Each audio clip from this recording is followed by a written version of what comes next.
అండి, good morning. నేనైతే అల్లం చట్నీ చేయబోతున్నా ఇడ్లీ కోసం అని చెప్పేసి. నేను అల్లం చట్నీకి ఏమేమి తీసుకున్నానో చూడండి. ఎండుమిరపకాయలు 10 నుంచి 12 తీసుకున్న, కొంచెం అల్లం, చింతపండు, ఒక నిమ్మకాయ సైజ్ అంత బెల్లం, ఎల్లిపాయ, జీలకర్ర. ఇప్పుడు మనం అల్లం పచ్చడి ఎలా చేసుకుందామో చూసేద్దాం. సో ఇప్పుడు ప్యాన్ పెట్టుకొని ప్యాన్లో అయితే ఆయిల్, ఒక 2 స్పూన్స్ ఆయిల్ అయితే వేసుకున్నాను. ఎండుమిరపకాయలు ఇవి కొంచెం ఫ్రై చేసుకోవాలి ఆయిల్లో. మిరపకాయలు ఫ్రై అయ్యాక ఎల్లిపాయ, జీలకర్ర వేసుకుందాం. తర్వాత అల్లం ముక్కలు వేసేసుకుందాం. ఈ మిక్సీ జార్లో నేనైతే ఇది మనం వేయించి పెట్టుకున్న మిరపకాయ, అల్లం ముక్కలు అయితే మిక్సీ జార్లో వేసుకున్నా. ఇప్పుడు ఇది ఒకసారి మిక్సీ పట్టి తర్వాత చింతపండు, బెల్లం కూడా వేసి మెత్తగా నూరుకుందాం.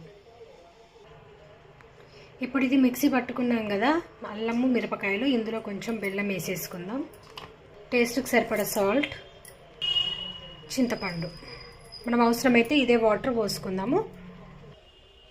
సో ఇప్పుడు అల్లం పచ్చడి అయితే రెడీ అయిపోయింది. చూసారు కదా, ఎమ్మి అల్లం పచ్చడి రెడీ. ఇంకా ఇష్టమైన వాళ్ళు ఇందులో పోపు పెట్టుకోవచ్చు. ఫైనల్లీ ఇడ్లీ, పల్లీ చట్నీ, అల్లం చట్నీ, సూపర్ కాంబినేషన్.